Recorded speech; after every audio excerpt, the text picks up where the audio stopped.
pleasure to introduce Alexis Lerner. Her horrific book, Post-Soviet Graffiti.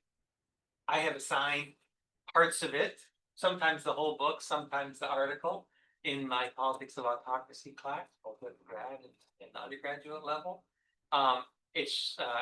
Alexis is a Harriman postdoc, so kind of one of our own. And the book has done extremely well reviewed, and it's really a great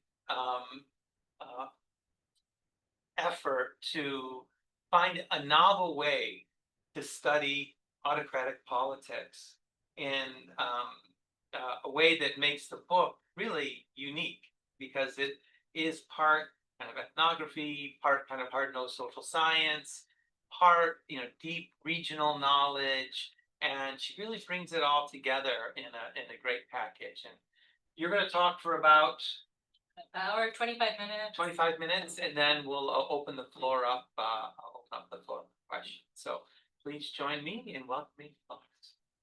Thank you so much. I'm gonna stand up because I'm very high energy. So I can't sit. And let me preface, especially because it's being recorded, but of course, even if it weren't being recorded, that the views expressed in this talk do not reflect those of our U.S. government or the Department of Defense. In an authoritarian state, if someone wants to express themselves politically, they can do so in a number of ways. If they want to circumvent censorship in the media, they can go out in the street, as you see here behind me on the left or the top right. These are photos from the 2011 protests, 2012 protests that were happening in Moscow after the questioned parliamentary and then presidential elections. However, of course, if you go out into the street, you could be grabbed and thrown into a so-called catcher van, and you could have a number of different consequences for doing so. And so you have to go to other options. You could also create rock music. And here's an example of Pussy Riot that we all know, who made a rock concert in a famous church in Moscow, and of course were then thrown in the so-called gulag.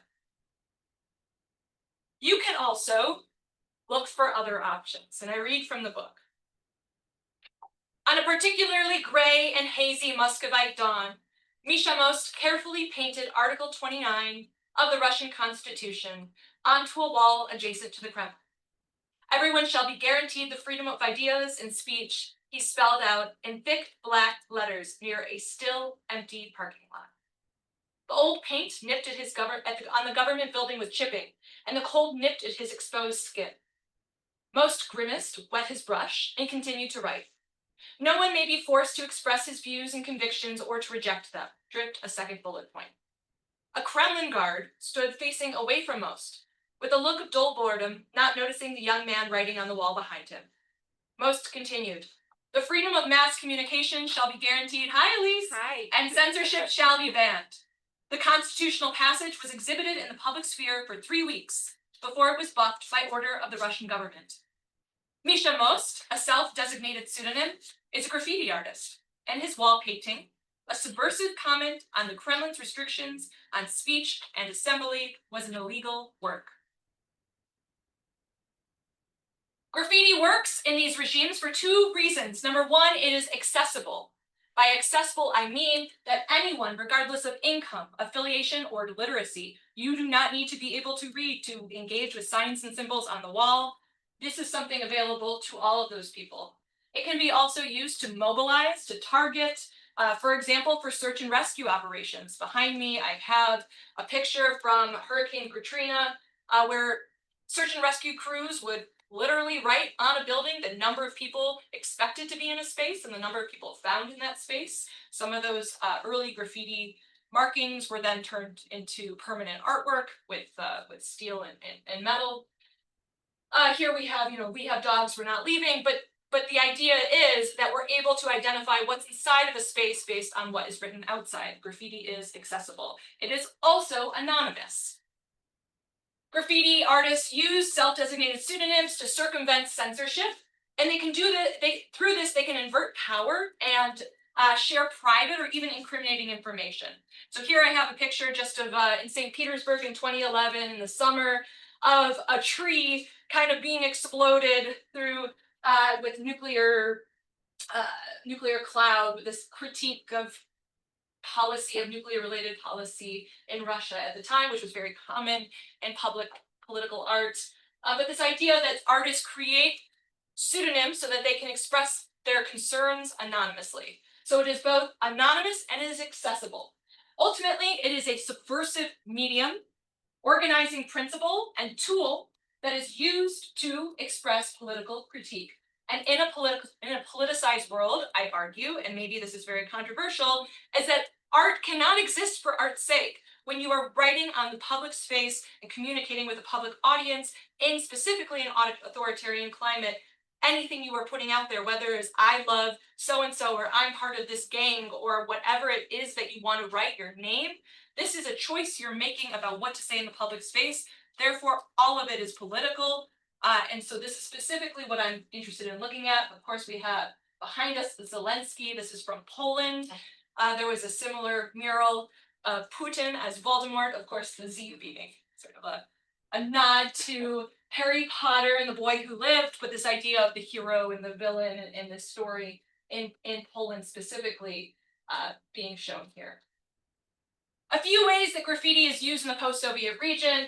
Here's in Moscow in 2012. It can be used to critique, to express dissatisfaction with censorship and political institutions.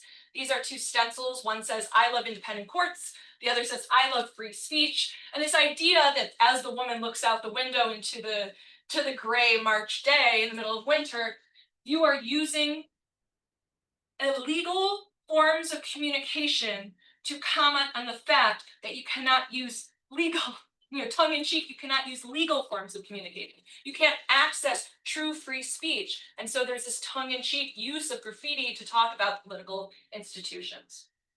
It can also be used to express perceived problems with perceived injustices. Here, this one is from 2009 in St. Petersburg.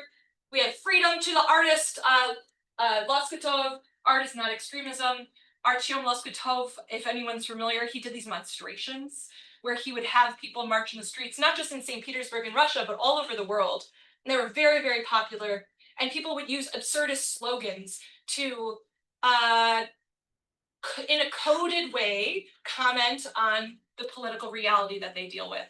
And so Artyom Loskutov had drugs planted on him. He was taken by the police and put in jail. And at this time, we have this sort of graffiti that would pop up in 2009. Art is not extremism, freedom to the artist. Graffiti can also be used to express dissatisfaction with gentrification and corruption. Here we have modernization or death from the group of Change, the whole city of St. Petersburg being a collection of historic spaces that are constantly being threatened to be overcome by condo developments and other sort of business endeavors. And this idea of gentrification and corruption, anytime people don't have access to express themselves, they're using the walls to talk about it. It can also be used to express dissatisfaction regarding civic responsibility. Here we have a picture of a friend of mine, interviewee turned friend from the group called Partisaning. Here we have civic responsibility. They're painting so-called zebra stripes across major intersections in Moscow with the idea that you're making Moscow a safer place for you and your kids, or for you personally, right? You could cross these major roads. Here's this intersection with its own zebra stripes, something that I myself have dreamed of doing in my own neighborhood. But this is also a group that, for example, creates new subway maps. So the Moscow subway creates new maps so you can actually get an idea of how much space is between subway stations, because of course it's not equidistant. And the map as it exists, the historic one in Moscow, it shows it essentially as like almost the same space between stops. And so they create a new map and put it up in the different subway cars, which actually kind of shows what the commute might look like. And the idea here is that if you get people caring about civic responsibility, you will get people to change the way that they care about their space and ultimately politics. In an interview with Partisaning, they said, you don't tell them not to vote for Putin, you tell them to care about their local area, with the idea that when they care about their community, they will ultimately vote accordingly. It can be used to mobilize in peacetime. Here we have a statue of Peter the Great trampling the then mayor of St. Petersburg, who was believed to be a Kremlin affiliate. And it says, on the 31st day at 6 o'clock at night at Cassini Dvor, the outdoor sort of mall area, there, we will come together. Presumably there's contentious nature to this meeting, given sort of the picture that we see here. But this is the Strategy 31 group meets on the 31st day of every month for 31 days, rain, shine, peace, war, with the idea that in a liberal democratic state, these are the people that meet at your local public library to complain about the streetlights. But of course, in an autocratic climate, the types of conversations that happen at these meetings might look a little bit different. Of course, graffiti can also be used to express dissatisfaction with war. So not just in peacetime, but also in wartime. So here we have an artist. This is in Moscow. The Niet is red hands, sort of red paint, and the Vainet is in like bodies, except for this is sort of a bird, with this idea that after 2022, after February, people were using graffiti to express their discontent and their dissent, to the point where people would write just no in the snow or with toys in the middle of the street, and even this was a jailable offense. And people that I saw that were in the graffiti world since the early 90s were not arrested until after 2022. So there's a real shift in 2022, as so many people in this room know, where graffiti goes from being very co-opted, which I'll talk about later in this talk, to very much repressed.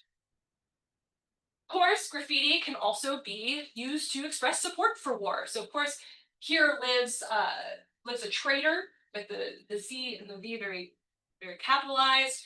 This idea that we are turning on our neighbors to identify what are the contents of a space from outside. This is something that can be done with graffiti, and here to, alienate the person who lives in that apartment. It's not about Russia alone, though. It's about all around the world, anywhere there's a marginalized group of people that do not have access to the so-called nightly news or the Daily Digest. These are the people using graffiti to express themselves. Here in the region, I have in Riga, Latvia, and these are all my pictures. In Riga, Latvia, we have Lady Liberty with holding the 3 stars, a symbol of Latvian independence and Latvian peoplehood, being quite literally pushed through the meat grinder with the idea that what was once unique and united and whole has now been turned into something pliable that can be perhaps molded into whatever the European Union wants it to be molded into. On the top right, we have Pahonia in Belarus. This is something I found in Minsk.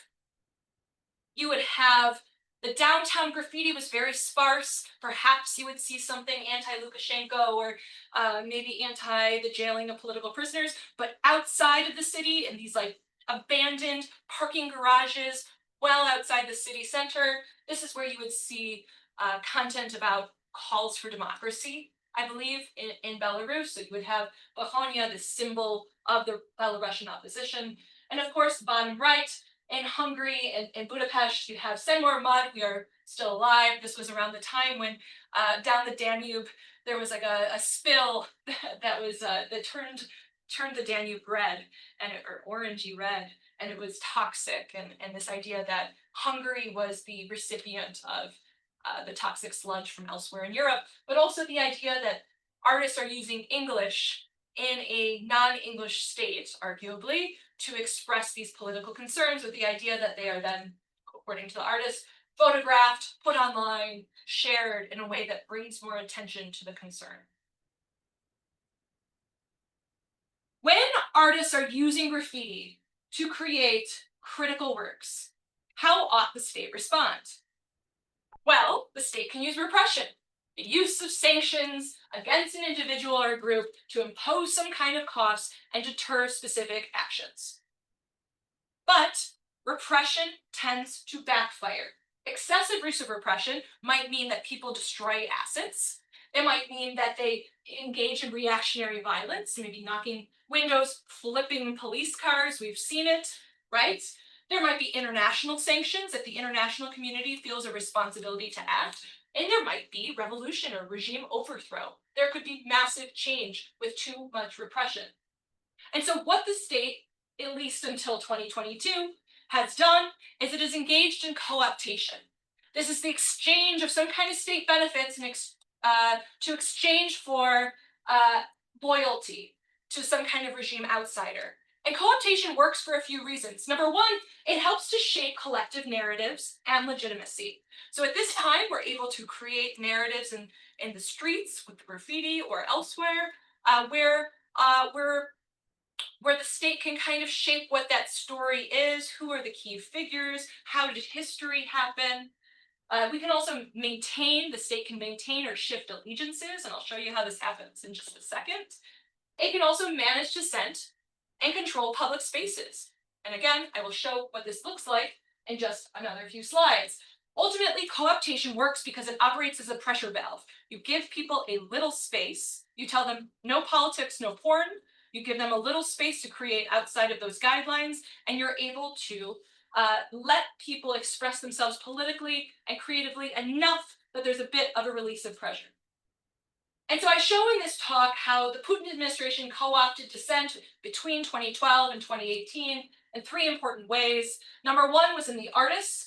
The state, the Kremlin specifically co-opted critical artists who were previously very critical of the state and brought them into the state's sphere and flooded out those unwilling to participate, at some degree even going across borders to international artists if local artists were unwilling to participate. Number two, content. The Putin administration also co-opted graffiti in terms of the sort of content of these pieces. So if we previously had, I love independent courts, I love free speech, today that content becomes murals like Maya Plisetskaya that you see here. If anyone has ever seen this in Moscow, a famous Soviet ballerina.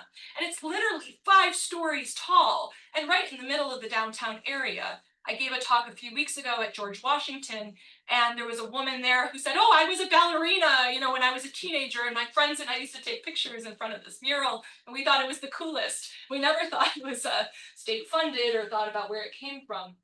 And also co-optation in terms of space.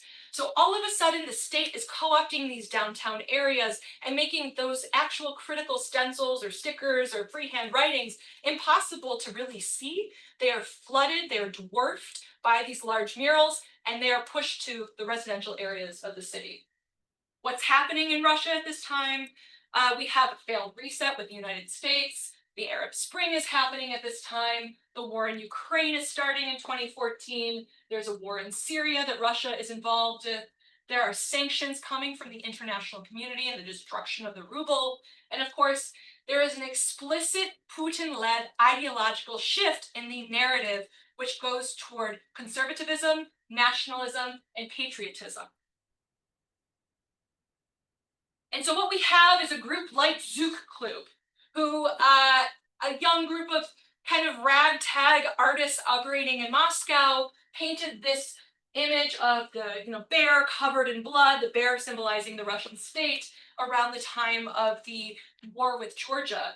This is the same group that 5 years later, all of a sudden is painting 5-story murals of Bulgakov and Stravinsky, right? Like famous cultural Soviet icons. And more than that, it's not just cultural icons, poets and writers and symphony conductors, it's also military leaders. And so here we have, for example, on the old Arbat, again, maybe some of you have seen it, General Zhukov. And I took this picture in 2017, maybe it's still there. General Zhukov with his medals overlooking the operations of the Arbat, specifically kind of overlooking Soy Wall, a popular place where people used to come and write graffiti and play music and whatnot. We have, at this time, 65 years of victory, 1945, victory and whatnot, but this idea that not only are these public spaces occupied with Stravinsky and Bulgakov, but also with images like General Zhukov. I'll tell you a little bit about my fieldwork and my methodology. I went all over the post-Soviet region, from Berlin in the west to Vladivostok in the east, from the years 2009 to 2019. with an ethnographic project, you can do it forever. So in some ways, the pandemic starting, was the kick in the pants I needed to stop going to the region and start writing. So alas, it ends in 2019. So over these 10 years, I did digital ethnography. I started my ethnography here at home, doing, if anybody's familiar with the platform called Couchsurfing. Couchsurfing was a sort of like a social media platform that connected people that wanted to engage with another place in a very in the way that locals might experience it. And so couch surfing was a great way for me to meet graffiti artists, as you might imagine. So I would look at who talks about graffiti and street art, and I would reach out to every single person, both in English and in whatever national language I was going to. If I was going to Hungary, I would do it in Hungarian and so forth. And I would reach out to every single person and ask them, where should I go to see graffiti? What do you think I should do? And then, if they responded, because you might imagine that many people did not respond, those that did respond, I would continue to engage with them. And ultimately, I would create a map of each city. And I would also ask them to meet up with me when we went there. So I would go to Minsk and I would say, okay, do you want to take me around one day? And after this person took me around all day, I'd say, okay, who else should I meet? And then again, who else should I meet? And so this is the snowball method that I would use to collect interviews during this ethnography. Over time, I did interviews with artists, activists, politicians, journalists, and community organizers. I also did this during protests. I took pictures of the graffiti during protests, during rallies, even state rallies, wartime, peacetime, all of it. And ultimately, I was able to get tens of thousands of photos in my archive, which I'm working now to digitize. It's a very exciting process. Each is organized. Each of the pictures is organized by theme. So is it political? Is it about veganism? Is it about the war? Is it about, I don't know, religion, right? So all the different topics that it can be about. Also the medium. So is it, I don't know, a sticker, a stencil, freehand, etc. The date, the sort of content. So again, similar to the medium. Status, is it permitted? Is it illegal? Is it uncertain? Language and location. And so location is really important here. Like I said, when I talked to these people on couchsurfing.com, I would have them help me make a map. And so each of those maps would have 6 locations. And so each city had an artist area, a student area, a market area, a downtown area, I think a permitted kind of wall. So if you've been to Prague, you see Lenin Wall, that kind of place, or here in New York City, what 5 Points used to be in Long Island City. And also going to the end of the line, taking the train out as far as you possibly can and seeing what's out there. So those are the places I would go. And what that allowed me to do is to compare the artist area from city to city, but also over time. So when I would go to Moscow every single year, I could go back to the same locations to see how it would change. And the way we know that some of this co-optation was happening is through official logos at the bottom or top of each of these murals. And often they would say the Department of Culture of the City of Moscow or something like that. And you would see it either on a little plaque like this, the best city in the world, the Department of Culture of the City of Moscow, or you would see it as sort of like a stencil on top of a mural with a similar kind of content. So there was no effort to hide the fact that these are all state-sponsored murals. And what we have is a public space in this state that goes from I love independent courts, I love free press, to Maya Plisetskaya, a beautiful 5-story mural of a Soviet ballerina. From stencils, freehand writing, to someone needing a lift, right? One of those lifts that pull you up, someone needing paint. Perhaps there was music happening, maybe there was food, children were there. We are literally moving out of the shadows and into the light. And this is what co-optation in this case Is that the looks same like. wall or a different? Not the same, Oh, but nearby, right? So this is by like the artist area that I say, and this is more downtown, but not Did so you far. see some walls that were previously anti-state that got transformed, like the same wall? Great question. I'm trying to think. I mean, I guess so. Yeah, of course. Like, for example, look at this one I showed you at the beginning of the Constitution. Surely that kind of stuff does not exist anymore. And those walls are where these big, this guy, this one. Yeah. This one's right. I'll just show you all of them. The one with the, I remember the this 29. guy's. These ones. This Oh, one that's is on like that right by same the one. Kremlin too, right? I have to go through all my slides to find it.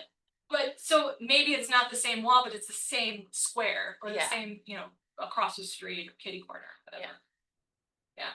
So we have a transition where these artists are being pulled again out of the shadows into the light, put on the state's payroll, where they were previously kind of playing a cat and mouse game where they were trying not to get caught by the state. So it's just a completely different idea of the time and space of the graffiti realm. So they're hiring the same. Yes. Oh. These guys are the same guys, right? Oh. These ones are the same as this. Wild, right? Yeah. But it doesn't last forever, right? Co-optation doesn't last until you continue to make it where someone's wild to exchange their loyalty for benefits. Yeah. So some people, for example, and also the war changes, I think, things. You know, some of these people left. They didn't stay in Russia, but until the war, it was a compelling story. And so there's 4 reasons why co-optation works here.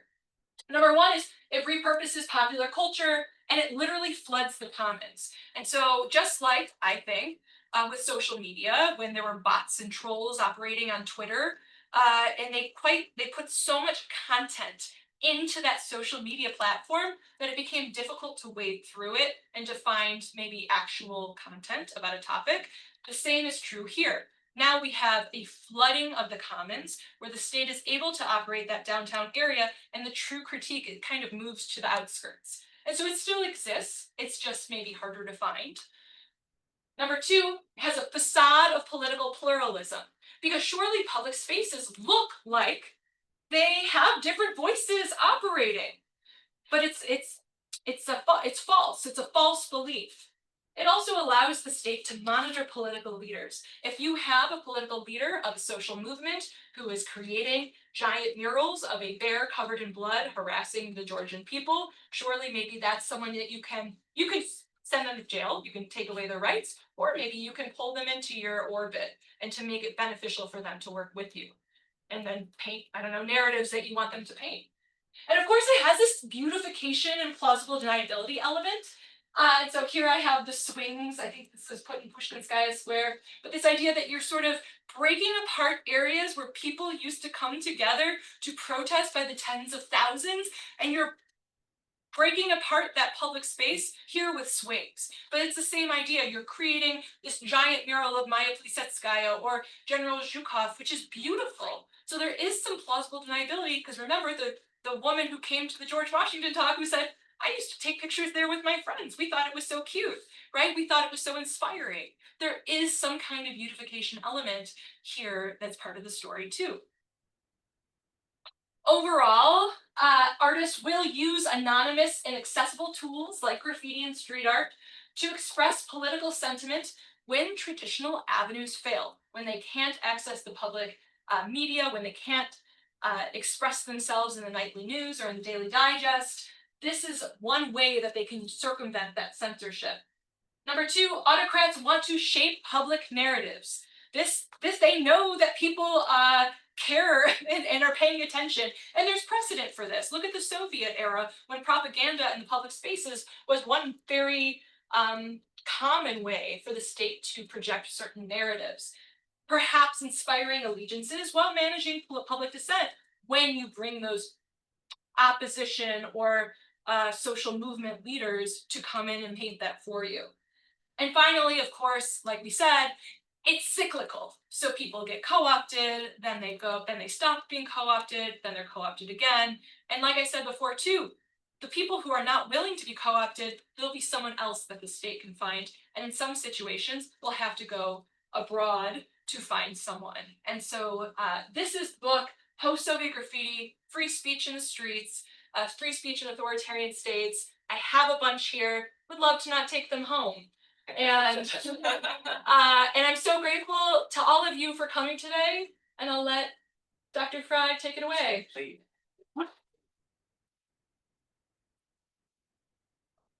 I'll abuse my privilege as moderator and ask a question to start. But first of all, it's just such a wonderful book because I'm reminded of the artist's eye that you bring to the project. This is really a beautiful book, and I can say that about very few social science books. They're beautiful in their own way, but this is, objectively really beautiful, and the way you interpret them is wonderful. And that the coaptation of and the graffiti festivals, that's something that I cite in my work, and I use my class. Now I have one question about splits among the graffiti artists. So you kind of painted them with kind of one brush, but are there some that say, no, I'm not going to go along, and others that are willing to sing for their supper? And do you have any sense of why some might go along, some not? I'll respond to your first point first, which is that I hustled really hard to get a press that would do color images. And I found that in Canada, when it's your first book, government will give you a grant to do whatever it is you wish. And in this case, we used it. We have color images throughout, which is amazing. And so I think there is something here about looking for political expression in alternative ways. Lots of people have seen it, right? We watch Eurovision and we see the politics in that. But I think this is a very everyday way. We were walking from the subway right now, and we're reading the graffiti, trying to see what are the narratives that are important here, in this neighborhood of New York City. And so it's very exciting, very proud. But to answer your question, absolutely, there are some people who are not interested in playing, and I have some really nice stories in the book where I interview different artists. And there's one person, Creel Cateau, who is vehemently opposed to doing anything for the state, and in fact believes that if you write, I love, I don't know, Joe on the wall, that not only are you doing something political, but you're actually acting in defense of the state, because you are using your opportunity to express in the public space and wasting it with some unimportant content. And so there's people like that. Though I will say, when 2022 happened, he was one of the people to be arrested. And he had never, and he was pretty wiped clean before that point. And so yeah, there are people like that. And there are people who, for example, maybe are creating in the gallery world now more than on the streets. It's also true that the people who were painting in 2003 now have children. One of them has grandchildren, right? So there's also this element of, I think, like a demographic element, that people maybe age out and are younger people coming in and taking over. Are there any Banksys in your research that became so popular, anonymous? The Guardian calls Pasha 183, P183, the Russian Banksy. Whether that's true, I think, is hotly debated, and unfortunately, he passed away maybe a decade ago. It feels like yesterday, but a decade ago. But he did paint like Soviet chocolate characters. I don't know. He did a lot of images that people see as the Russian Banksy. I write about him. You can see him online. Yeah. Great. Thank you, Alexis, for the wonderful talk. Of course. Question, you briefly mentioned the distinctions between Euro and graffiti. You talked about the scale and perhaps the technologies, sort of like the kind of support financially and technology-wise. I was wondering, in your ethnography, do you see other differences between the two? between techniques. between murals and graffiti, anything like that. And also, I was wondering if you have any examples of murals slash graffitis interacting with each other, responding or dissing. I wondered. There are definitely, to respond to your last question first, there are 100% things like that. So in the case of Prague, for example, you would see Yuri Gagarin, like a big picture of Yuri Gagarin, and then someone else would write like Russian go home, right? And there's a lot of interaction. Certainly. Even from the festivals, I remember there was one guy who did like just a giant middle finger, and it was like 5 stories tall, and it was part of a festival where people are explicitly told no politics, no porn. And he said, well, it was about Nazi Germany.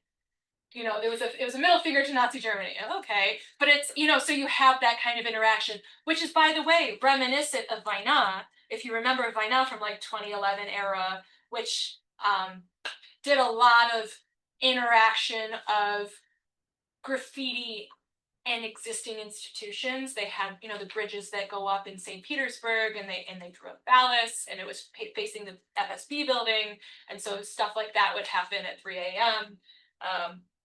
So, okay, then your other question about murals and like other stuff. So, yes, and I have a whole chapter where I talk about the chronotope, which I wrote originally with Dr. Yevtukhov when we were at Georgetown, which is, so it's a whole chapter about it. And this idea that in order to go from like a midnight chronotope of graffiti, which happens in the middle of the night, you're like, it's illegal, you're creating, maybe you're stealing the paint can, you're going out in the middle of the night, you're creating something, it's very cat and mouse. You know, in the morning, the corporate world, the corporate chronotope, they walk the same streets and they see your graffiti, but the two never really interact. Now we have this like brand new chronotope of the Graffiti Festival. And the Graffiti Festival takes these works and makes them, again, happen in daylight, often funded by the state. There's music, right? They're literally drawing attention to these people who are painting. And so when we're talking about big murals, it's hard to do big murals at night and not get caught.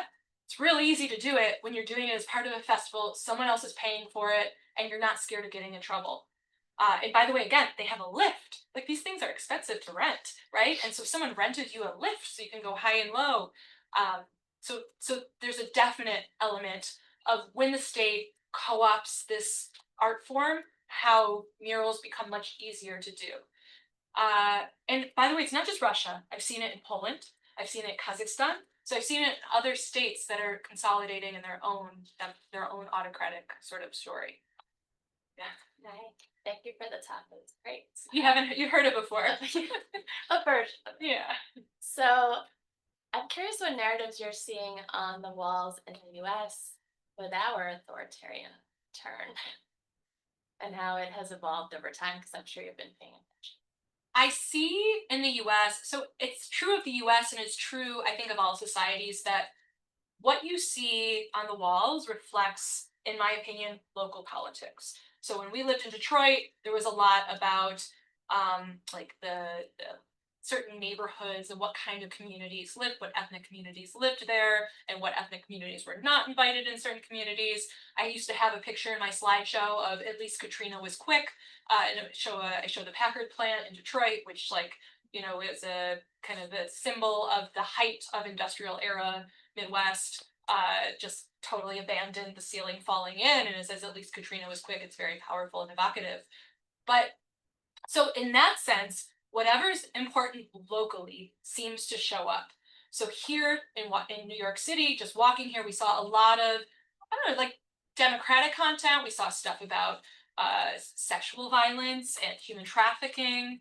And so I think the issues that are important in an area, those issues might be different than, I don't know, what I saw last week when I went to Florida, right? And maybe those issues there might be a little different. I will say it's whatever locally matters, that, and whatever maybe isn't making it into whatever community feels like it doesn't have access to the media, that sort of fits within the argument. So you're not seeing national politics reflected on that? Some of it, if it matters locally, right? If the local community feels represented by national politics, then it may not show up as much. I know like at least where we live, there's a lot of like religious graffiti, which I think is really interesting. So a lot of, just like kind of calls to reclaim religious identity. And so that seems to be what matters where we live, which is different than in New York City, right? We also live where the diocese of Long Island is. Right. So it's like religion is sort of like yeah. big hanging in that. Yeah, but it's so different than living in Washington D.C. or New York City. Like those aren't the themes that you see there as much.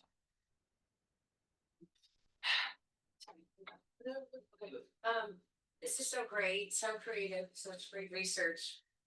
I have a kind of in-code question, I guess, but possibly about representativeness of your data, Yeah. of your art. So it seems like we are, as casual observers of Russian, let's just talk about Russian graffiti, we're really dependent on our sources, and we see political graffiti. So it's a little kind of surprising, we just think, oh, well, all graffiti is political because that's what the media is reporting on and that's what we see. But it's a little surprising that you hear so much about co-optation. So I guess I'm just trying to ask a little bit about, do you have a sense of how many, how representative is the co-opted artists? Because I would have thought that you have a lot of politicized graffiti artists who think of themselves maybe first as opposition political actors and second as artists. But you're okay.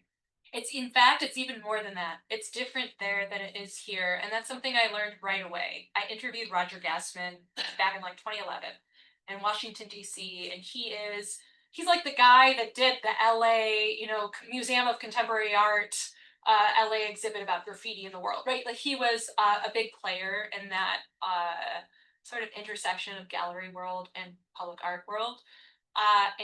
And he would say in the US, it's like ego-driven. People want to be known for their tag name. They want a lot of attention. They want a reputation. Whereas there, I do think that people seem to identify as artists first. And that was something surprising to me when I was doing the project. I will also say, you ask what is the percentage of people being co-opted? There aren't that many people who are the leaders of these movements, right? It's a small group of people. And so it is a non-zero number, right? There are enough people painting at these festivals. Everyone's been invited to these festivals. Some people do some of them and not others. The festivals, by the way, I write about in the book, but they weren't state festivals, they were corporate festivals. So they were for Nike and Monster energy drinks and Nescafe coffee. And they would go and they would like paint a skateboard or a pair of gym shoes for Nike or for Nescafe. And then Nike would bring it back to the West, sell it or put it in their advertisement campaign. And so there was like an element of, there was always already a precedent for using these festivals to co-opt artists. That was already a thing that was happening from the early 90s. But also, you might like this anecdote, is just like, as I gave the example the other day, Kadyrov, when he had a birthday party, like the Chechen strongman leader. When Kadyrov had a birthday party and he invited, wasn't Scarlett Johansson? Do you remember this? Who did he invite? Does anyone remember? Hilary Swank. He invited Hilary Swank, and Hilary Swank went to Chechnya and went to Kadyrov's birthday party. And this idea that artists are painting for the Kremlin, for example, Plisetskaya, the one I keep giving examples of, this is Eduardo Cobra. He's a Brazilian graffiti artist, a Brazilian artist. There are artists willing to do it for the paycheck, right? Or for the opportunity to paint something beautiful. Yeah. Like you, Hilary Swank. Oh yeah. To me, it was a wild story that she like went to Kadyrov's birthday party and afterwards she was like, it was the wrong thing to do in retrospect. And I'm gonna give the money back. Yeah. But so this idea that if people don't want to come, you will find somebody else who will do it, right? Yeah, thank you so much for the talk. I learned a lot. My first question is about the title. Yeah. Post-Soviet graffiti, right? But your talk focuses mostly on Russia. So I was wondering if you can preview other parts of your book and whether you can describe with the dynamics that you encounter in like other post-Soviet countries that you observed. And my second question deals with the legal dimension of it all, because of course there is like this kind of criminalization of all this stuff, right? There are these charges of vandalism, etc. There is like increasing state surveillance because like in Moscow and in every big city now you have this kind of security system, and everyone is, so I'm wondering whether anonymity is still there, and I'm wondering like what type of prosecutions like the folks that you observe, like talked with, like observed, like what kind of prosecutions they are facing, because like there is this kind of administrative track, but there is a criminal track. So do you have any kind of anything to say about that? And do you think the question of private property come into play at all? Because it seems like, at some point it's like it will be. I know that for roofers at some point it became a little bit more difficult to access what they like always found easy to access, right? Because of this idea of like preservation of the private property, which like is now a little bit more present in post-Soviet space than it was like Soviet Union in the 90s. So I'll go from the end, the middle, then the end, and the beginning. So the middle question was about legality. Yeah, I wonder, since the advent of facial recognition technology, how this would change some of this. Because surely if you go out at 2 a.m. and write, "I hate Lukashenko," if there's facial recognition technology, someone's going to show up at your door, right? Like they'll know who you are, or you won't get a exit visa, or you won't get the stipend for your university studies, or whatever it is. And so there has to be some change with that, I would imagine. I expect that is true. There also is self-censorship. There is self-censorship and community censorship. So there's a lot of anxiety about other people watching you as well. In terms of private property, I believe that it is intentional, the location where someone chooses to paint. After all, lighting the door of the FSB on fire in Moscow is important because it's the door of the FSB, right? It's not someone's apartment door, it's the door of the FSB. So it has some kind of symbolism even in the location. And I believe that that's true about all of it. The colors mean something. The shapes mean something. The location means something. All of this is intentional. Someone who really wants to paint something very political isn't doing it without thinking about what the location is and who might walk by, who might see it, who might engage with it. So I do believe that in that way, private property matters less, because I don't necessarily believe people are drawing on homes as much. But I'll use this opportunity to transition to your first question about the greater region. When my grandfather left his town of Munkach, now Mukachevo, in Ukraine, he in the 40s, on the Katzener train to Bergen-Belsen, he wrote on his the wall, a Jewish, like, "This is my home." He wrote his name. And so when I went back in 2011 to see if that was still true, he told me before he went, he's like, "Okay, this is where my house is. You got to look here. Here's where I wrote my name, blah, blah, blah."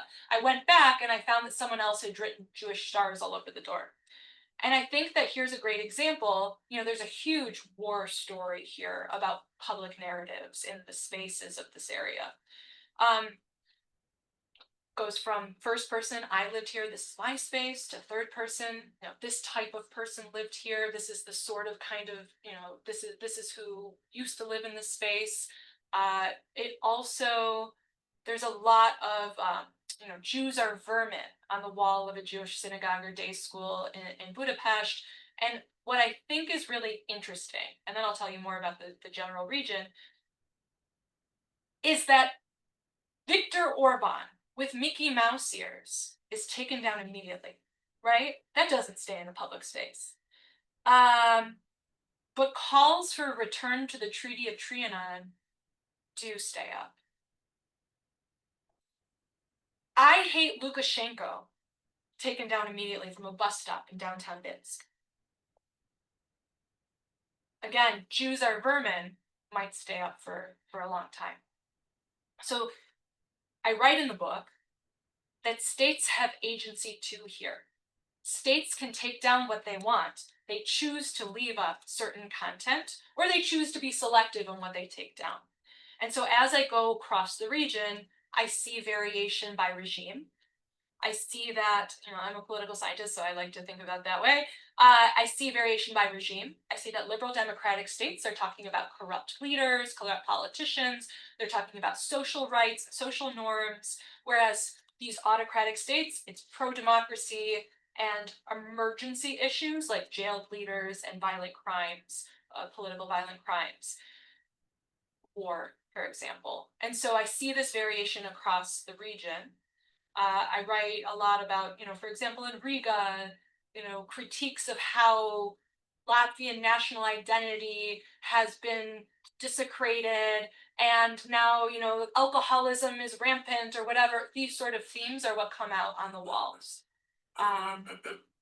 Yeah, so I can tell you stories till I'm blue in the face, but This is like the writing the bounty on the snow yes, to get it removed. Yes. Because they know that they'll help dig out your car if you write the bounty in the snow. that's a brilliant idea. I love that. Thanks very much. It's a very exciting topic. I'm almost envious of the creative nature of the research. We don't all get to go out and do something like this. It's really exciting. I have two questions. I wonder if there's any study of public attitudes towards these creative acts of rebellion. We have any way of measuring how they actually affect public perceptions, how receptive is. And that conversation between the artists and the state's engagements, the re-engagement of the artist, different guises and so forth. What that means for that conversation, and how does that actually shape in any way, or does it shape attitudes at all?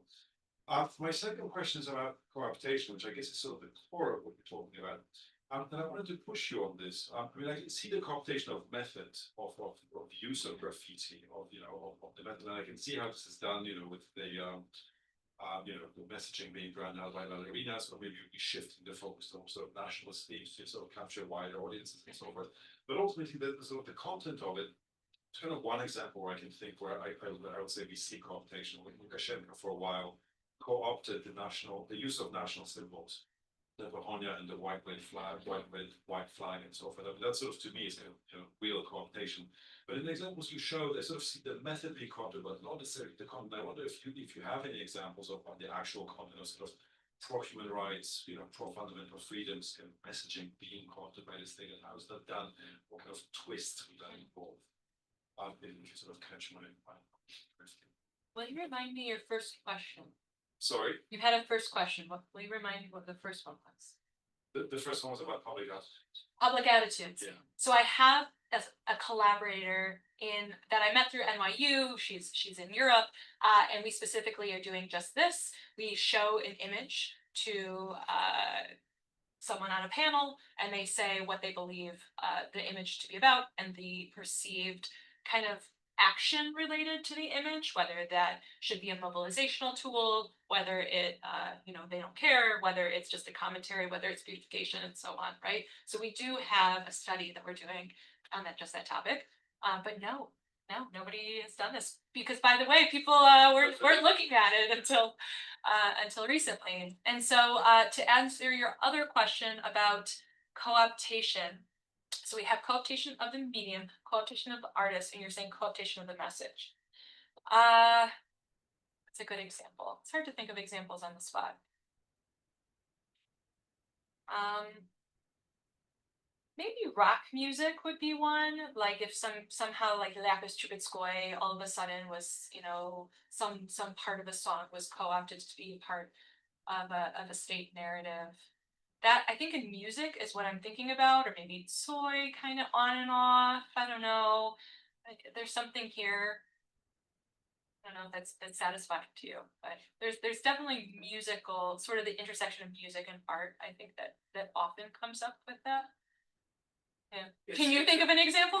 Well, it seemed to me that It's good to have it's it's almost a ringer. Well, it's almost as if the from what I saw, like I'm thinking of the image of the Russian bear, all bloody, with the the Georgians There you go. behind. But that's the opposite way. Right. So that the graffiti artists are kind of co-opting the national images, Yeah. and then the state is trying to redefine or reclaim it back by using these like big murals of these like the Russian bear as the like protector. Like we saw when we were in Russia of the images of the like Soviet when there was using the image of the Russian military fighting in Ukraine as like a negative, and then we saw that there was a lot of pro Kremlin or Kremlin sponsored graffiti of Russian military in World War II.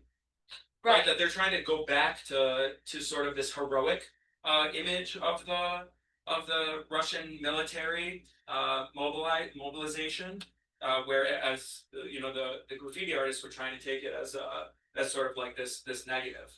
I wonder also about the map of Greater Hungary as a logo for what was previously pretty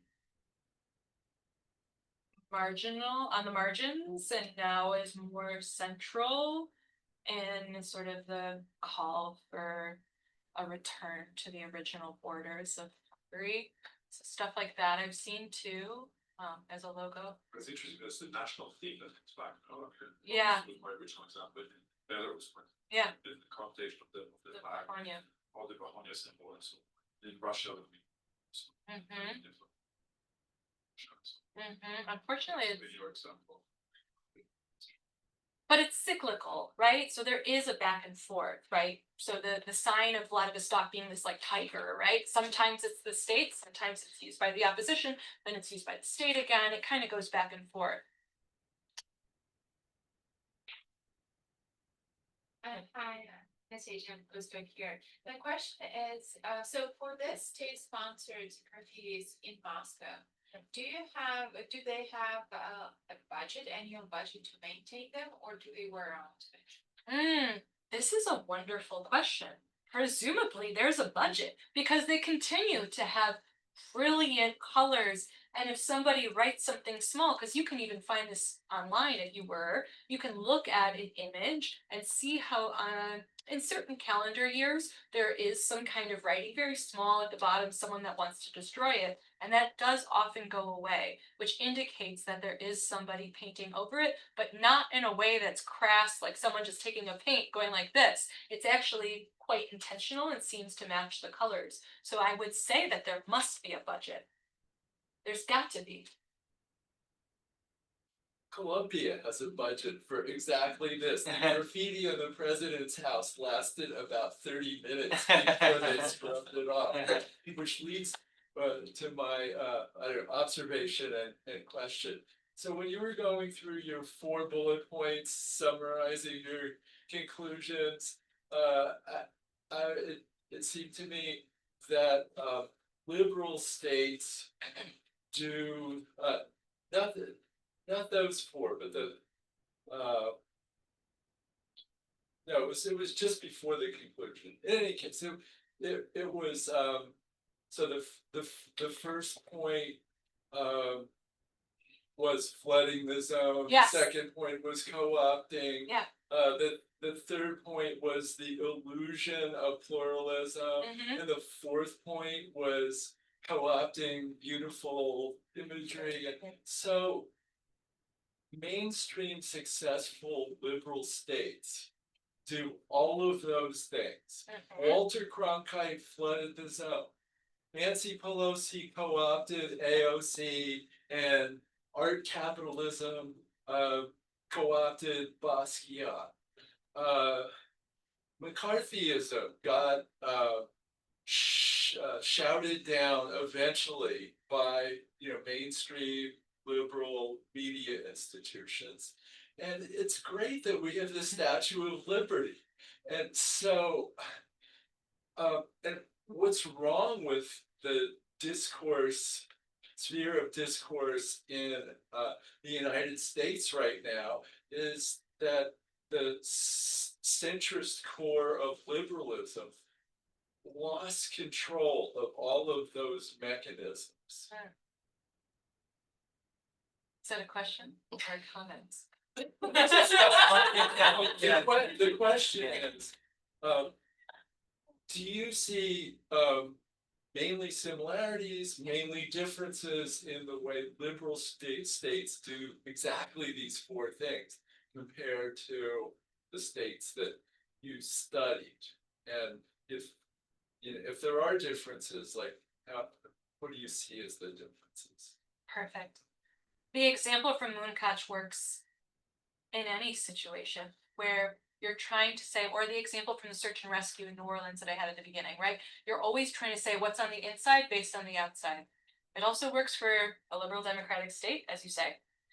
What's on the inside of the hardware store? Hammers, nails, tape, scotch tape, I don't know, things you sell, paint, right? So there might be a mural on the outside of a hardware store indicating what's inside. It will be used to create community cohesion, perhaps, to beautify space, to tell people that this is a hardware store available to them. The same can be zoomed out, right? A city, I'm from Detroit. Detroit, the leadership of Detroit surely used these, forget 4 or 5 story, 7 to 12 story murals about the auto industry coming back to life, for example, right? In these murals that beautify space, create cohesion, tell you about the contents of a space, here are the contents of a city based on the outward depiction. So it is true happening across the board. What's different about the autocratic states, I would say, is who is funding it. In these autocratic states, it's mostly coming from the political officials, whereas I believe today in these liberal democratic states, what I've seen, a lot is coming from business and individual influencers and corporations that want to use this art form to project a narrative. And it could be this shared narrative, right? It could be that the city benefits from this depiction of the auto industry coming back to life, like the Firebird, but it may be from the auto companies, right? And so yes, the city benefits, but who's actually funding it? And I think that that's a key difference between the liberal democratic cases and the autocratic cases. At least what I've seen. So your work is really about these kind of hybrid regimes where there's enough space, because after 2022, these you can have some no war, but that seems to have gone away. So is there something about, and even looking within the autocratic regimes that you were looking at, I imagine you didn't do Uzbekistan, right? But Kazakhstan, Kyrgyzstan, you probably could do. So can you talk a little bit about like the boundaries of the scope condition of where you expect graffiti to have the same kind of political dynamics that you describe? Could I add another place to the ones you listed? I'm wondering about Georgia because you brought it up in 2008, but right now this Tbilisi is just covered in graffiti. So I was also wondering how you would adjust your frame of reference also to over that time, society. the same country over time is also another point of comparison. So, but I don't think it changes much. I think that it still remains true that local politics dominate the content of the public space. And so in Tbilisi today, we might see American flags and EU flags absolutely everywhere. Maybe we did 6 months ago, right? Alongside the Georgian flags. In Kyrgyzstan, a lot of women's rights, a lot of sexual violence, domestic violence content, a lot of what we would maybe see as like social issues but those are the topics that are dominant in that space. But it's local matters, again, local. In Azerbaijan, for example, they might have a festival and they might not say no politics, no porn. They might say the values expressed, they did say, the values expressed in the murals that participate in our festival cannot offend family values, right? Whatever that means, like conservative family values. And so there, maybe a woman wearing a depiction of a woman wearing something like very little clothing might be more offensive, for example, than it's based on the space. So local matters, local. And of course, it's representative of the fact that the Georgian people are fighting for democracy. And so that is something that that comes up all over the walls. We didn't really have much in Soviet Union. Yeah, I remember when I was a student there in 1985, I saw someone scrawl ACDC on a wall. I took a picture of it because I thought, wow, you know, these are my people. There's somebody here, you know, but that was so unusual. Yeah. Whereas now, Well, it's a great sell for the book because the first 3 chapters after the introduction are the oral history of graffiti in the region. And I specifically start at like the, you know, flowers everywhere, peacenik movements, or the anti-atomic power movements, and sort of these soft, early Soviet era graffiti movements. Rock and roll, of course, soy. We talked about soy a bunch of times today. But then how these guys, specifically Basket and these 2 other guys, Basket's a self-designated pseudonym, were allegedly watching like a little screen in the corner of a cafe in St. Petersburg, and someone gave them like the VHS of Beat Street. Beat Street's a movie from the 80s about New York City where people were like drawing over the cars, and I think it's a breakdancing movie, but in the background, of course, there's graffiti, and these guys became inspired, and they went, oh my gosh, we want to make graffiti like that, like we saw on Beat Street. And so allegedly they go to Riga, they pick up some cans from like the can factory, and they bring it back to St. Petersburg, and they start drawing. And apparently, you know, the story goes like these cops come and watch them, and their drawing is pretty bad, and the cops are, you know, like, oh, interesting, what are you doing? And they're like, I don't really know, and it's this back and forth, because at the beginning it's not criminalized, right?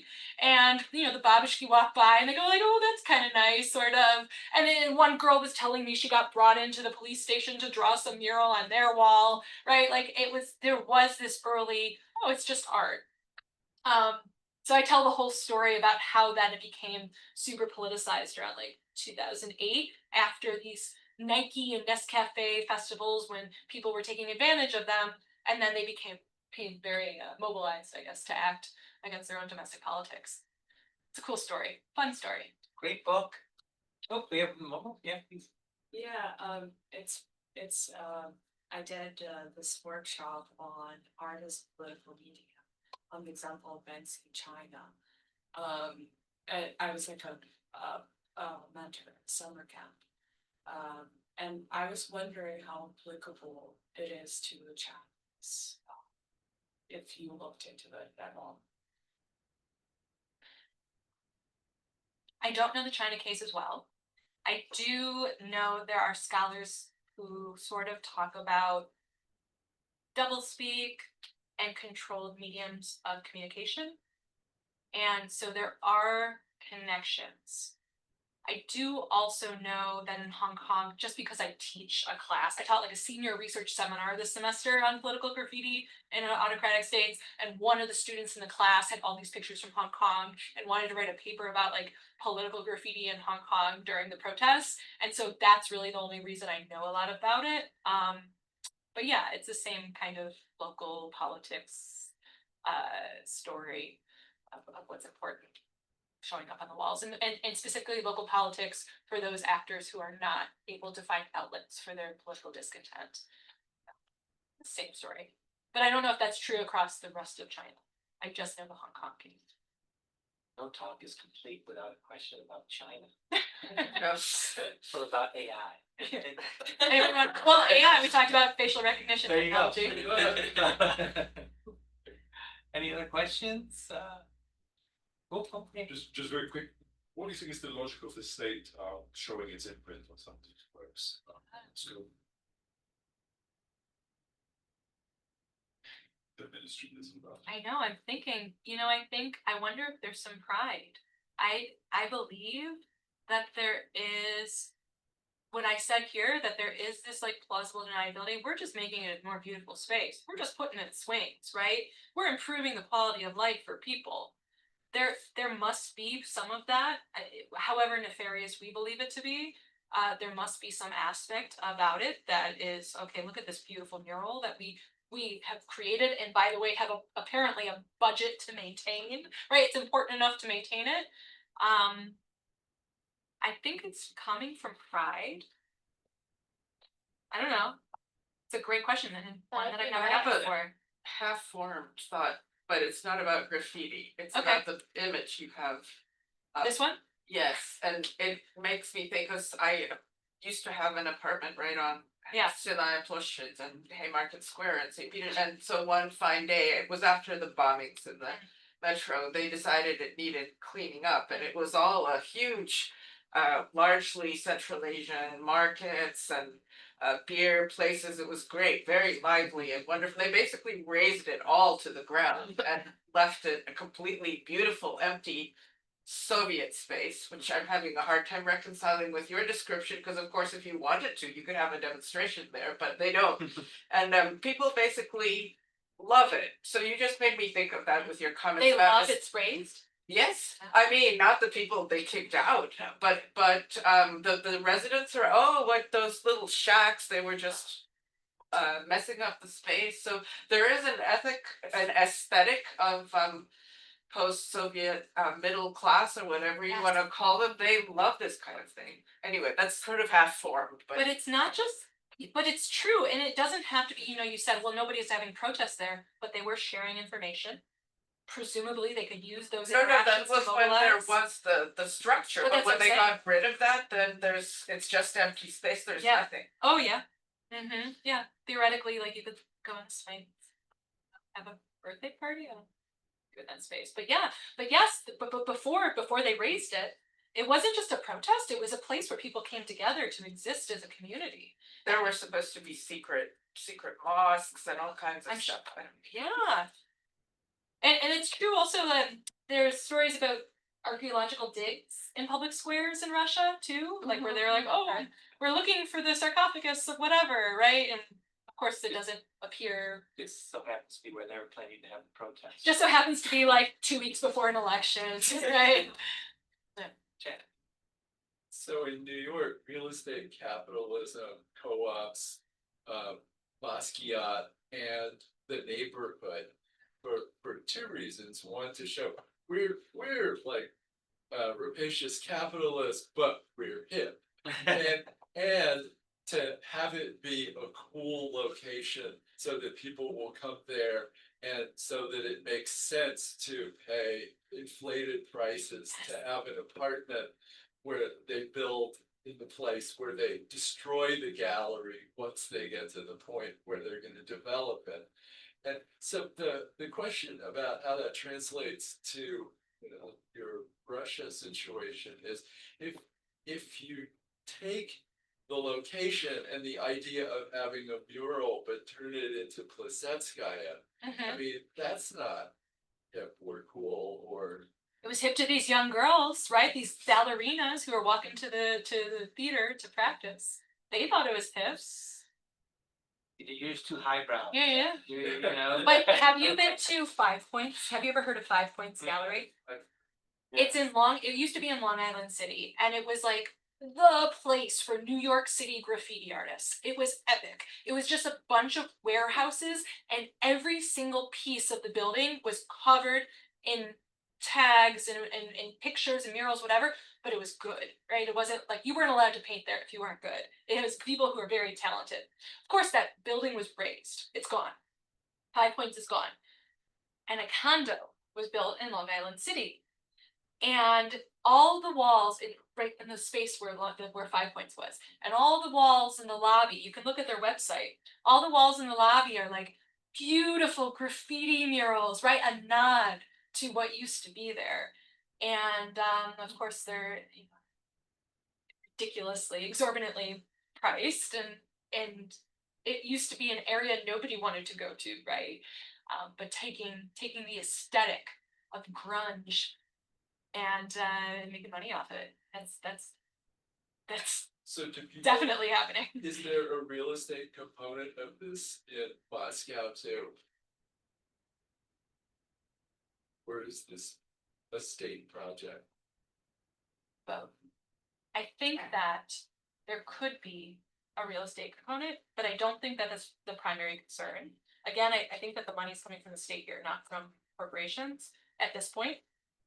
But and they used to, by the way, the United States consulate, we hosted a graffiti festival in St. Petersburg in 2011, right? Like we did that. which was supposed to promote like America, Russia, friendship, or whatever, right? So we've done it too. We are complicit. We're a part of the story. But that said, I wonder if you go with like a broken windows theory of public spaces and urban politics, if beautifying the walls does have an impact on real estate.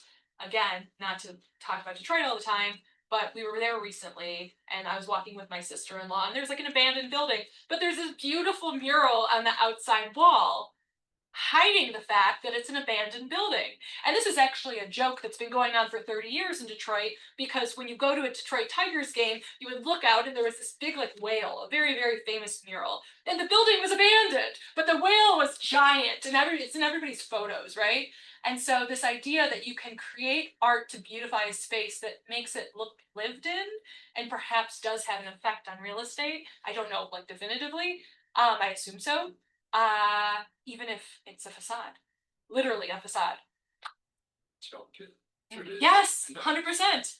Yes, I believe so. Please join me, thanking Alexis Lerner for Thank terrific you. presentation.